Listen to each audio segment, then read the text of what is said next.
ఏమే పెళ్ళికూతురా, బావున్నావా? వేళకింత ముద్ద తింటున్నావా లేదా? బావున్నాను పిన్ని. ఏంటి చిన్నత్త ఇలా వచ్చావు? ఆ నా పెద్ద కూతుర్ని పెళ్లి కూతుర్ని చేద్దామని.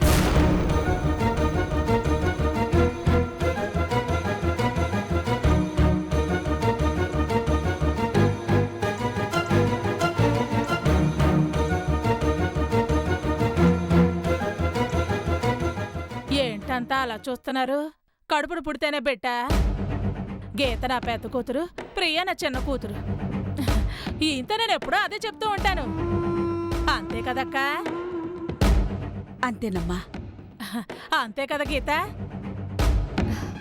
అవును పిన్ని. పిన్ని అంటే అమ్మే కదా.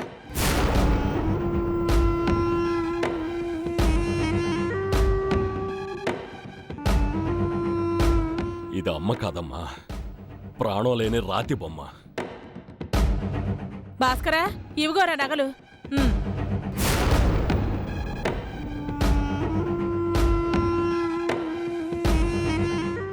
నగలు? అమ్మమ్మమ్మమ్మమ్మ, నువ్వు డబ్బులిచ్చిన కాడ్నించి నాకు నిద్ర పడితే ఒట్టురా. ఎప్పుడు బ్యాంకు కట్టేద్దామా, ఎప్పుడు ఆ నగలన్నీ తీసుకొచ్చి నీ చేతిలో పెట్టేద్దామా అని ఒకటే ఆదుర్దా పడిపోతున్నానంటే నమ్ము.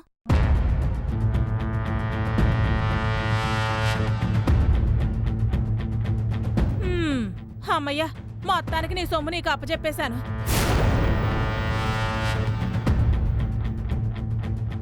ముందు ఈ నగలు తీసుకెళ్ళి లోపల దాచేయి. అక్క, నీకో విషయం తెలుసా?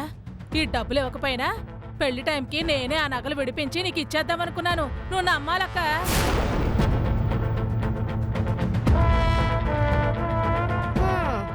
మరి ముక్క ముందే చెబితే మా ఆయన అప్పు చేయకుండా ఉండేవాడు కదా చిన్నత్త. ఊరుకోవే, నువ్వు నీ ఆడకోడలును. ముందు ఆ నగలు తీసుకెళ్ళి లోపల దాచేయి. ఏంటి చిన్నత్త, 1కి 10 సార్లు నగల్ని దాచేయి దాచేయి అంటున్నావు? ఏ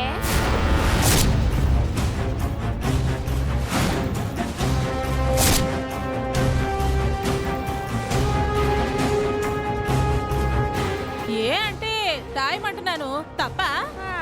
అదేమన్నా హారతి కర్పూరమా, గాల్లో పెడితే ఆవిరైపోవడానికి? మా నగలేగా, ఓసారి చూసుకొని. చూసుకోవడం ఏంటి? ఏమన్నా తగ్గించి తెచ్చాననుకుంటున్నావా? అన్ని లెక్క ప్రకారమే చేయించాను.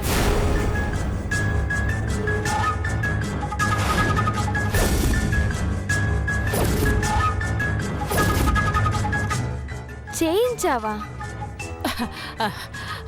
చేయించడం కాదు, ఆ బ్యాంక్ కౌంటర్లో తూయించాను. అంతా కరెక్ట్ గానే ఉంది. అమ్మా గీత, ఇవి తీసుకెళ్ళి లోపల పెట్టమ్మా. నా దగ్గర ఎందుకమ్మా? వదిన, నీ దగ్గరే ఉంచు.